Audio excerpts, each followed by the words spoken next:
নমস্কাৰ ফ্ৰেণ্ডছ, পুনৰ এটা নতুন ভিডিঅ'লৈ মই প্ৰাঞ্জল প্ৰতিমে আপোনালোকক সকলোকে স্বাগতম জনালোঁ। ফ্ৰেণ্ডছ, আহক আজিৰ এই ভিডিঅ'টো আৰম্ভ কৰোঁ।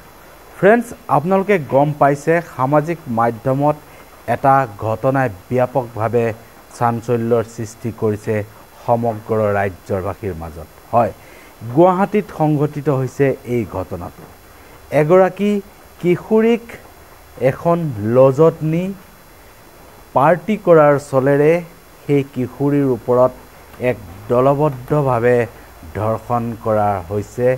এই ঘটনাই এতিয়া সমগ্ৰ ছ'চিয়েল মিডিয়া তোলপাৰ লাগিছে। হয়, ইতিমধ্যে 2 অভিযুক্তক আৰক্ষীয়ে গ্ৰেপ্তাৰ কৰিছে আৰু জানিব পৰা মতে সেই কিশোৰীগৰাকীক পাৰ্টি দিয়াৰ চলেৰে সেই লজত নি এক দলবদ্ধভাৱে ধৰ্ষণ কৰিছে আৰু এতিয়া সেই ঘটনাটো পোহৰলৈ আহিছে। আপোনালোকে যে দেখিছে স্ক্ৰীনত এই দুজন যুৱকেই ইতিমধ্যে সেই ঘটনাটো সংঘটিত কৰিছে বুলি জানিব পৰা গৈছে। খবৰ অনুসৰি এতিয়া ছ'চিয়েল মিডিয়াত এই ঘটনাই এক ব্যাপক চাঞ্চল্যৰ সৃষ্টি কৰিছে। আচলতে নাৰীক কেনেকৈ সন্মান কৰিব লাগে, নাৰীৰ ওপৰত কেনেকৈ আমি গুৰুত্ব প্ৰদান কৰিব লাগে, এই বিষয়ে কিমান আৰু কোৱাৰ পিছতো কিয় বাৰে বাৰে এইসকলৰ নিচিনা একাংশ ধুৰন্ধই এই ধৰণৰ কাম কৰি আছে, এয়া কিন্তু এক চিন্তনীয় বিষয় হৈ পৰিছে।